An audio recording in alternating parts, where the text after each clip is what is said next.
하늘소망교회 신약 통독 5번째 사도행전을 시작하겠습니다.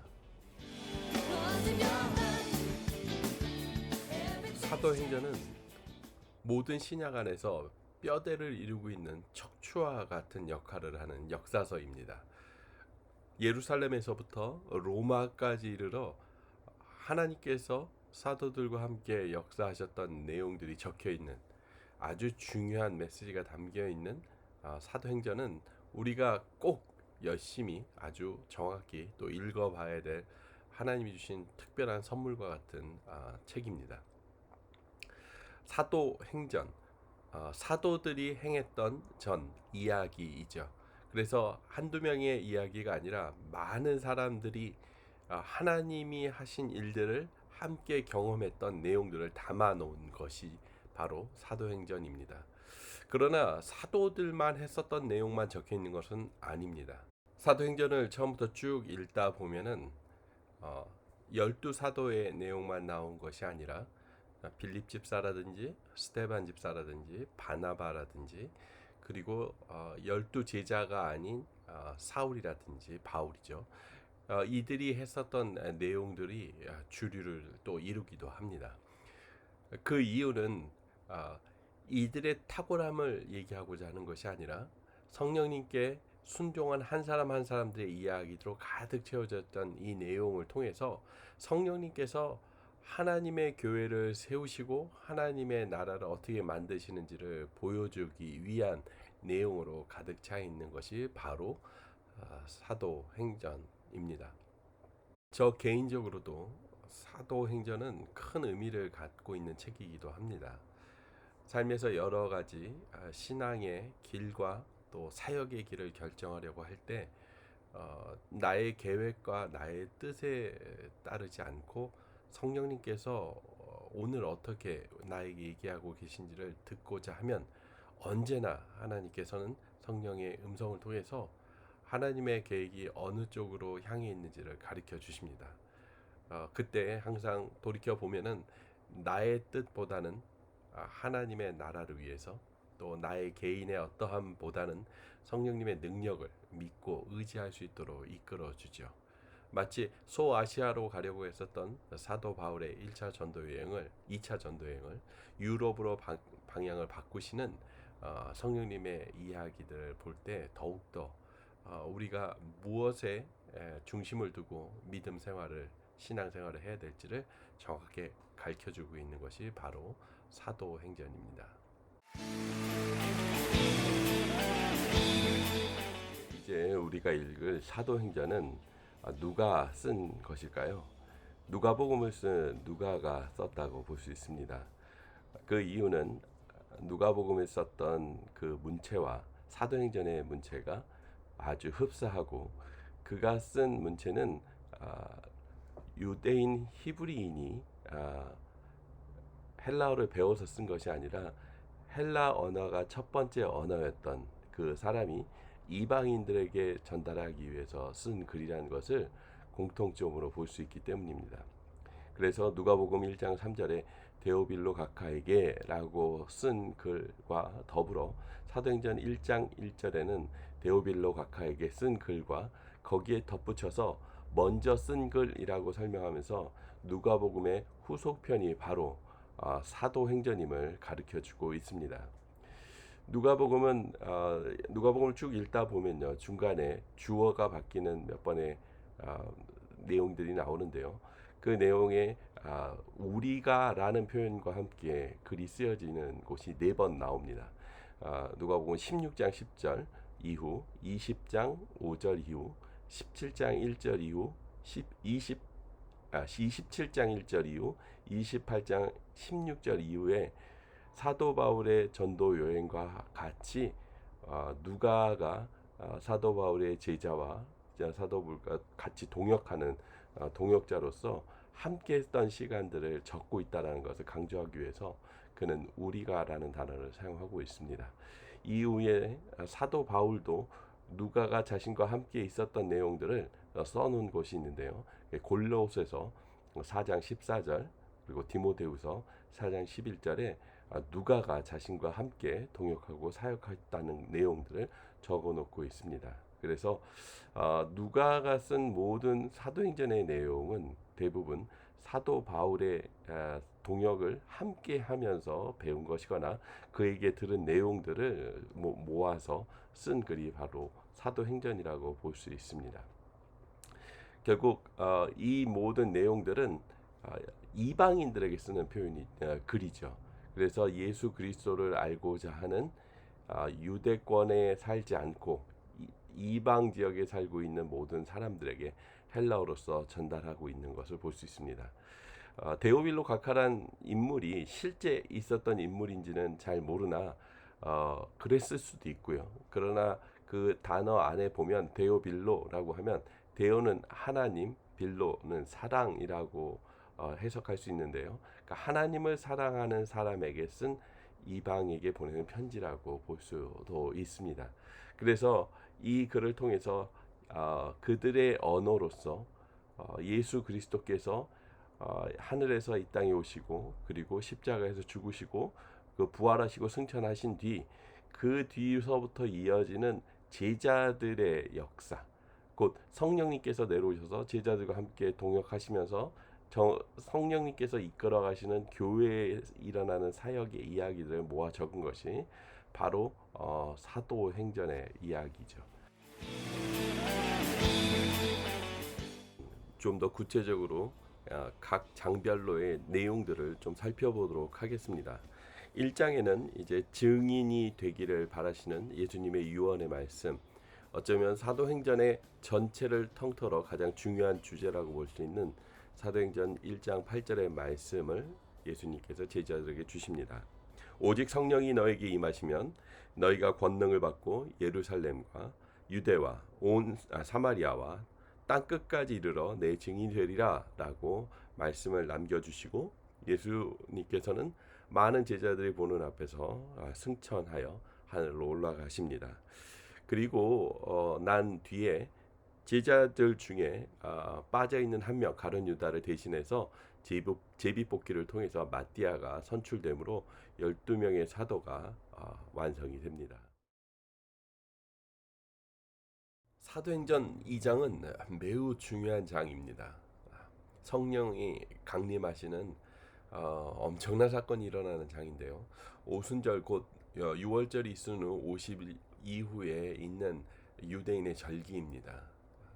이때까지 예수님의 제자들은 예루살렘을 떠나지 않죠. 그것은 예수님께서 예루살렘을 떠나지 말고 하나님께서 너에게 약속하신 것이 있을 때까지 기다리라 라는 말씀에 순종한 것입니다. 그래서 그들은 모여서 기도하고 있는데요. 그때 성령님이 강한 바람으로 임재하십니다. 그러자 그들에게 일어난 현상은 바로 다른 나라의 언어를 방언이라고 외치는 언어를 구사하기 시작을 합니다. 이것을 성령님께서 주신 이유는요. 오순절에 예루살렘에 모여서 하나님을 예배하러 온 많은 이방 지역에 사는 사람들에게 복음을 전파하기 위함이죠. 결국 그들은 예수님의 제자들은 다른 지역에 있는 언어를 구사함으로써 예수 그리스도의 탄생과 그의 가르침과 십자가의 죽으심과 부활의 이야기들을 그들에게 전합니다. 아니 그들은 전혀 외국 언어를 공부한 적이 없는데 불구하고 그렇게 복음이 전달됨을 보면서 너무 깜짝 놀라죠.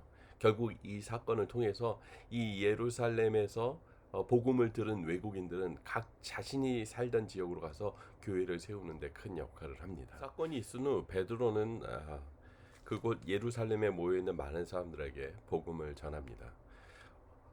성령님이 함께 임하시자 전에 우리가 알던 베드로와는 달리 3,000명에게 복음을 전하면서 그들의 마음에 찔림을 주고 또 그곳에서 예수님을 믿겠다는 사람들이 생겨나기 시작을 합니다. 그들은 침례를 받고 성령님의 역사를 경험하면서 그들은 믿음의 그리스도인으로 변화되죠. 3,000명이 함께 예수님을 믿는 사건이란 이건 엄청난 일이 일어난 것이라고 볼 수 있겠습니다. 그리고 그때서부터 초대교회가 시작이 됩니다. 하나님의 교회가 예루살렘에서 시작되는데요. 이런 많은 사람들이 모여들자 교회는 재정적으로 많은 필요가 생겼죠. 그때 자신들의 땅을 팔기도 하고 자신의 물건들을 통용하면서 네 거 내 거 할 거 없이 하나님의 공동체가 시작이 됩니다. 이것을 통해서 많은 사람들이 주님을 알고 주님을 전파하는 일에 큰 역할을 하는 교회가 시작이 됩니다. 사도행전 3장에서 5장은요. 완전히 변화된 제자들에 대한 내용이 나오기 시작합니다. 성령님께서 역사하시고자 하는 모든 일들이 그들을 통해서 일어나기 시작을 합니다. 베드로와 요한이 성전에 기도하러 갔다가 성전 미문에 앉아 있는 나면서부터 안진뱅이가 된 사람을 만나게 됩니다. 그를 위해서 나사렛 예수의 이름으로 기도를 하기 시작하고 그 기도에 힘입어 그가 치료돼서 일어나는 것을 많은 사람들이 목격하게 되죠. 이 사건을 바라보는 많은 사람들이 베드로와 요한에게 주목을 합니다. 그러나 베드로는 이 사건을 통해서 이들이 자신을 바라보고 있는 시선을 하나님께 올립니다. 그리고 이 모든 일을 통해서 하나님께 영광을 돌리는 사건이 일어나고요. 이로 인해서 부활을 설명한 베드로를 사두개인들, 종교 지도자들이 붙잡아서 그들에게 복음을 전하지 못하게 합니다. 예전 같았으면 너무나도 불안해하고 벌벌 떨었을 것 같던 이 제자들이 전혀 두려워하지 않고 담대하게 복음을 전하려고 합니다. 누구를 위한 복음이냐? 하나님을 기쁘게 하는 일을 하겠다라는 선택으로 그들은 그렇게 복음을 더 담대하게 전하게 됩니다. 이로써 베드로와 사도들은 하나님께서 함께 하셨던 이 모든 사역을 통해서 더 강력한 기도를 시작합니다.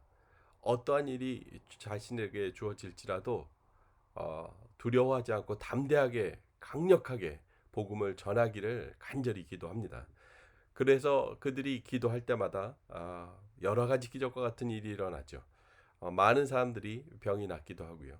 또 땅이 진동하기도 하고요. 성령이 충만하여 하나님의 말씀을 담대히 전하는 역사들이 일어납니다. 여기서 끝나는 것이 아니라 이런 믿음이 역사들이 일어나는 현장 속에는 또 아름다운 교회가 함께 있습니다.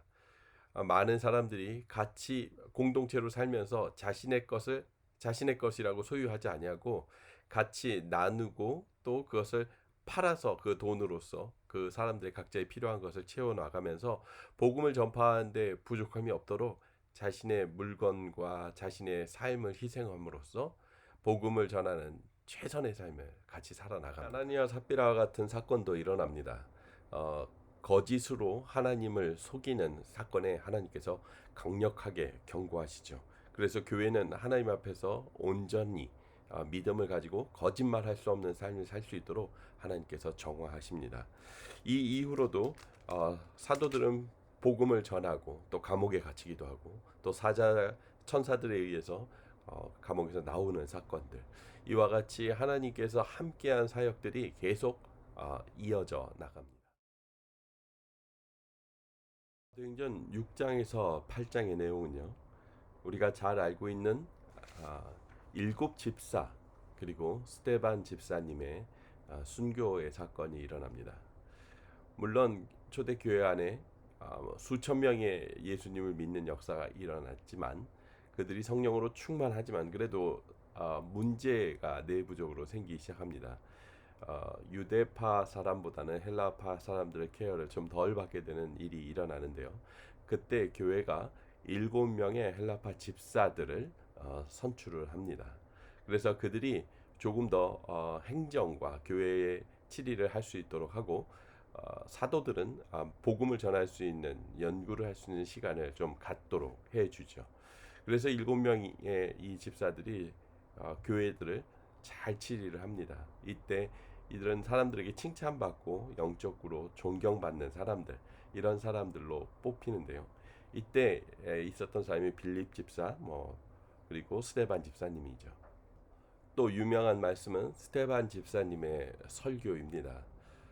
처음에는 구약부터 이야기해서 유대교회 안에 편이 되는 것처럼 얘기가 되어졌지만 쭉 결국은 그 하나님의 뜻을 잃어버린 이스라엘 백성들이 예수 그리스도가 오심에도 불구하고 자신의 상황과 처지를 더 먼저 생각하고 결국은 이 종교 지도자들이 예수님을 십자가에 못 박혀 죽였다라는 강력한 메시지를 전하자 그들은 너무나도 심히 분노를 일으키며 돌을 들어서 스데반 집사님을 돌로 칩니다. 그때 예수 그리스도와 같은 용서와 그들을 향한 하나님을 향한 기도가 아주 유명한 말씀으로 나와 있죠. 그때 바로 옆에 우리가 잘 알고 있는 사도 바울 이 전에 사울이란 모습으로 그가 그 돌을 던지는 사람들의 옷을 챙겨 주었다라는 말씀으로 8장에 나옵니다. 이후로 예루살렘에 있는 그리스도인들에게 큰 핍박이 시작이 됩니다. 위에서 봤던 사울이 핍박을 강하게 몰아치고 있는 거죠. 예수 그리스도는 하나님이 아니다. 유일하신 하나님은 한 분이시다라고 얘기하면서 교회 핍박이 시작되자 많은 사람들이 흩어지기 시작합니다. 많은 사람이 흩어진 가정 가운데 빌립 집사 이름이 거론이 되는데요. 이 빌립 집사는 모두가 가지 않는 유대인들이 싫어하는 사마리안 지역으로 들어가서 그곳에서 사랑의 복음을 전합니다. 이뿐 아니라 빌립 집사는 성령의 인도하심을 따라서 이사야서를 읽고 있는 이디오피아 내시를 총리 같은 사람이죠. 그 사람이 무슨 내용인지도 모른 채로 성경을 읽고 있을 때 그에게 다가가서 이사야서에 설명하고 있는 내용이 바로 예수 그리스도를 설명하고 있다라고 설명을 해 줍니다. 그리고 그가 영적으로 성령님의 역사를 통해서 깨닫자 내가 침례를 받지 않을 이유가 없다라고 하면서 그곳에서 바로 침례를 받는 사건이 일어납니다. 여기까지가 8장까지의 내용입니다. 9장부터는 아주 유명한 말씀이 또 나옵니다. 바로 사도 바울이 회심하고 예수 그리스도를 만나는 사건이 적혀져 있습니다. 이 사건은 사도행전에 3번이 나오는데요. 누가가 한 번, 본인이 2번을 발표를 합니다. 환상을 보는 사건이었는데요. 원체 밝은 빛으로 그가 예수님을 만나게 되는데요. 핍박을 하려고 다메섹으로 가고 있는 언덕에서 예수님께서 그에게 나타나십니다. 왜 내가 나를 핍박하느냐? 그 이야기를 통해서 사도 바울은 본인이 핍박했었던 그리스도인 또 바로 그리스도가 하나님이심을 깨닫게 됩니다. 그리고 그는 눈이 멀게 되는 사건이 일어나죠. 아마 암흑과 같은 그 눈이 먼 시간을 통해서 그는 여러 가지를 생각했을 것입니다. 자신이 본 빛과 그가 그에게 말씀하셨던 예수님의 음성을 생각하며 그는 분명 예수 그리스도가 하나님이심을 깨닫게 되었을 것입니다. 그리고 다메섹에 사는 아나니아라는 그리스도인을 사울에게 보냅니다. 그곳에 가서 기도로서 그의 눈을 뜨게 해라. 아나니아는 믿음을 발휘해서 순종하고 바울에게 갑니다. 그래서 바울은 그 기도를 받자 눈에 비닐 같은 것이 떨어지면서 그는 눈을 보게 되죠. 사도행전에 나와 있지 않지만 이 이후로 바울은 아라비아란 지역으로 가서 3년간 지냅니다. 이 3년간의 시간 동안 하나님은 직접 사도 바울을 만들어내시죠. 그래서 그는 믿음의 사람으로 변모돼서 다시 다메섹으로 돌아옵니다. 이 다메섹에 들어와서 복음을 다시 전하자 그곳에 있는 유대인들이 깜짝 놀랍니다. 불과 얼마 전까지도 그리스도인을 핍박하던 이 바울이 그들의 편에 서서 복음을 전하니 그들이 놀라지 않을 수 없었겠죠. 여러 날이 지나서 유대인들은 사도 바울을 죽이겠다는 계략을 짭니다. 이 사실을 알고 사도 바울은 성문에서 광주리를 타고 몸을 피신합니다. 이 뒤로 예루살렘에 가서 사도들과 만나 교제를 하려고 합니다. 그러나 이 예루살렘에서도 사도 바울은 원체 유명한 사람이었죠. 그래서 아마도 함정을 파고 사도들을 잡으려고 하는 계획이 있을 것이다 라고 사람들이 만나주지 않습니다. 그때 바나바가 사도 바울을 직접 만나서 그의 간증을 듣고 확인을 합니다. 이 사람은 정말 그리스도인이 되었구나. 그가 만난 그 빛의 주인공은 바로 예수 그리스도라는 사실을 듣고 안전하다는 생각을 합니다. 그래서 바나바를 통해서 사도들과 교제를 나누게 되죠. 그러나 그럼에도 불구하고 이 예루살렘에서도 동일하게 바울은 유대인으로부터 잡힐 수밖에 없는 어려운 상황에 처합니다. 그러자 먼저 형제들이 다소로 몸을 피신시킵니다. 이 이후로 32절 이후에는 이제 베드로가 기적과 같은 일들을 벌이는 사건들이 이어집니다. 중풍병자를 고치고 베드로는 기도함으로써 죽은 시체에서 다비다라고 외치며 죽은 사람들을 살려내는 사건들이 일어납니다. 여기까지가 9장에 있는 내용입니다.